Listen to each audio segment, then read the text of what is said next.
আসসালামু আলাইকুম, আমি রিয়াদ খান মিথুন। আজকের ভিডিওতে আমরা জানবো কিভাবে একটা পাওয়ারফুল এঙ্গেজেবল হেডলাইন তৈরি করতে পারি বা একটা টাইটেল কিভাবে তৈরি করতে পারি। কারণ আপনি আপনার আর্টিকেলের ভিতরে যতই ভালো রিসোর্স দেন না কেন বা যত ভালো ভালো কথাই বলেন না কেন, যদি আপনার শিরোনাম বা হেডলাইনটা যদি আকর্ষণীয় না থাকে তাহলে মানুষ আপনার সেই আর্টিকেলে ক্লিকই করবে না। তো গত পর্বে ভিডিওতে আমরা দেখিয়েছিলাম যে কিভাবে আর্টিকেল রাইটিং শুরু করার আগে, অর্থাৎ আপনি একটা আর্টিকেল লেখা শুরু করার আগের যে একটা পূর্ব প্রস্তুতির বিষয় আছে সেই জিনিস আপনি কিভাবে করবেন।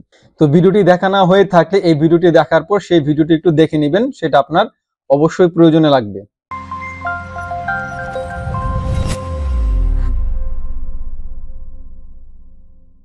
তো প্রথমত আমি আপনাদেরকে কিছু হেডলাইনের আইডিয়া আমি আপনাদের সাথে শেয়ার করব, যেগুলো আপনারা কাজে লাগিয়ে আসলে ভালো রেজাল্ট আপনারা পেতে পারেন। তো প্রথমত হচ্ছে লিস্টিকল জিনিসটা হচ্ছে কি, আমরা অনেক সময় দেখি যে টপ 5 এই অমুক বিষয়ের উপরে বা top 10 list, top 15 list, top 20 list এরকম। যেমন ধরেন এখানে আমি দিলাম যে টপ 10 আর্টিকেল রাইটিং টিপস। তো তখন আপনি যেই কন্টেন্টগুলো আপনি দেখতে পাবেন সেগুলো হচ্ছে মূলত কি লিস্টিং টাইপের। যেমন ধরুন এখানে আমি যদি লিখে দিই টপ 10 আর্টিকেল রাইটিং টিপস, তো এখানে দেখেন এখানে আমি অনেক রেজাল্ট আমি পাচ্ছি। Top 10 article writing tips, top 10 practices and tips for good article writing, okay 9 effective tips for article writing. তো এইখানে এই লিস্টিক জিনিসটাকে যে যত সুন্দর করে সাজাতে পেরেছে। আচ্ছা, তারপর হচ্ছে কি হাউ টু জিনিসটা কি, হাউ টু জিনিসটা হচ্ছে যে কিভাবে কি করেছে সেই জিনিসটা বোঝানোর জন্য। যেমন ধরেন এখানে আমি যদি লিখি যে how to write a readable powerful article, okay, তো এইটা আমি একটু দেখি এখানে অন্যরা কিভাবে কি লিখেছে এটা। তো এই যে এখানে আছে how to write an article with 16 examples, এটা দুইটার একটা কম্বিনেশন আছে, অর্থাৎ লিস্টিকলের একটা কম্বিনেশন এখানে আছে, বা how to right better articles that people read. তো এটা একটা পপুলার একটা আসলে কমান্ড যে হাউ টু, ওকে। তো আমরা অনেক সময় মোস্টলি আমরা ট্রাই করি, আমরা অনলাইন লিখে আমরা সার্চ করি যে হাউ টু বাই দিস অমুক প্রোডাক্ট, অথবা how to open A Facebook page, বা হাউ টু লার্ন এসইও, ওকে। তো এটা হচ্ছে খুব কমন একটা বিষয়। তো এই জিনিসটা আসলে ভালো কেচি একটা ব্যাপার হেডলাইন ইউজ করার ক্ষেত্রে, তো এটা আপনারা ব্যবহার করতে পারেন। তারপর আছে দ্য ওয়ান, ওকে। তো দ্য ওয়ান দিয়ে এরকম আসলে অনেক হেডলাইন আছে। যেমন ধরেন দ্য ওয়ান লয়ার রিভিউ বা the one movie in the world, okay. তো দেন আপনি সেই মুভিটার সম্বন্ধে, এটা হচ্ছে কি মুভি টাইপের কোনো কিছু আপনি যদি শেয়ার করতে চান বা অন্য কোনো কিছু, তো সেই জিনিসগুলো এরকম করা যায়। তারপর আছে কমন মিসকনসেপশন। তো এটাও কিন্তু ভালো একটা আইডিয়া হেডলাইন ইউজ করার ক্ষেত্রে, কারণ আমরা মাঝে মাঝে মানে পজিটিভ জিনিসের চেয়ে নেগেটিভ জিনিসের প্রতি আমরা একটু আকৃষ্ট হয়ে থাকি।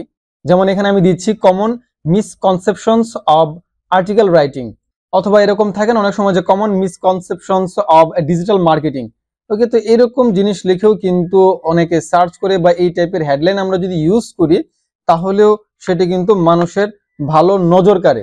যেমন এখানে বলা আছে যে কি 8 misconceptions about content writing you need to stop something, okay. তো এই যে এরকম একটা আকর্ষণীয় একটা কথা, তো এরকম ব্যাপারগুলা কিন্তু নর্মালি যাই ট্রাফিকরা আছে তারা কিন্তু এই জিনিসগুলাতে ভালো অ্যাট্রাক্ট হয়।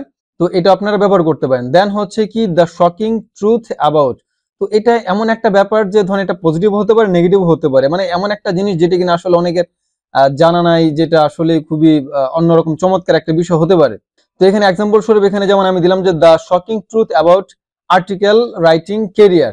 তো এই টাইপের হেডলাইন দেখেও কিন্তু ট্রাফিক ভালো অ্যাট্রাক্ট হতে পারে আপনার কন্টেন্টটা পড়ার জন্য। তারপর লাস্ট যেই টিপস যেটা আছে সেটা হচ্ছে কি দ্য সিক্রেট টু। যেমন ধরেন এখানে আমি দিলাম the secret to become a successful article writer. তো মানুষ সিক্রেট জিনিস খুব জানতে চায়, তারা সিক্রেট জিনিস জানতে খুব পছন্দ করে। তো আপনার হেডলাইনের ক্ষেত্রে এই জিনিসটা কিন্তু আপনি ব্যবহার করতে পারেন। তো আশা করি আপনারা ভালো ভালো আপনারা তথ্য পেয়েছেন। এই জিনিসগুলাকে কাজে লাগিয়ে আপনি যে টপিকসটা আপনি সিলেক্ট করবেন, তো টপিক সিলেকশনের উপরে আমার আগের ভিডিওটা আমার আছে। তো আপনারা যে টপিকসে সিলেক্ট করবেন তার জন্য আপনি ভালো একটা হেডলাইন চয়েস করবেন, কারণ আপনার হেডলাইন দেখে কিন্তু তারপর মানুষ আপনার সেই পোস্টের উপরে কি করবে, ক্লিক করবে, দেন তারা আর্টিকেল পড়বে। তো আপনার ভিতরে যত আপনি ভালো কথা আপনি লেখেন না কেন, এটা তো প্রথমে তো দেখা যাচ্ছে না, তাই না? তো এই জন্যই আপনারা কি করবেন, ভালো একটা হেডলাইন আগে চয়েস করবেন। তো এই মুহূর্তে আপনাদের কাজ হচ্ছে যে কোন টপিকসের উপরে আপনি কাজ করবেন সেটা তো আগের ভিডিওতে বলেছি। সেটা সিলেক্ট করার পর আপনি চমৎকার এঙ্গেজেবল নিজের মন মতো করে আপনি একটা হেডলাইন চুজ করবেন। তো নেক্সট ভিডিওতে আমরা জানবো কিভাবে টোটালি একটা আর্টিকেল লিখতে হয়, এটা কিভাবে সাজাবো। তো সেই ভিডিওটা মিস না করতে চাইলে অবশ্যই আমার চ্যানেলটি সাবস্ক্রাইব করে অল সিলেক্ট করে দিবেন। আর হ্যাঁ, কোনো প্রশ্ন বা মতামত থাকলে বা কোনো বিষয়ের উপরে জানতে চাইলে ভিডিওর নিচে কমেন্ট করে জানাতে ভুলবেন না। তো আজকে এই পর্যন্ত, সবাই ভালো থাকবেন, ধন্যবাদ।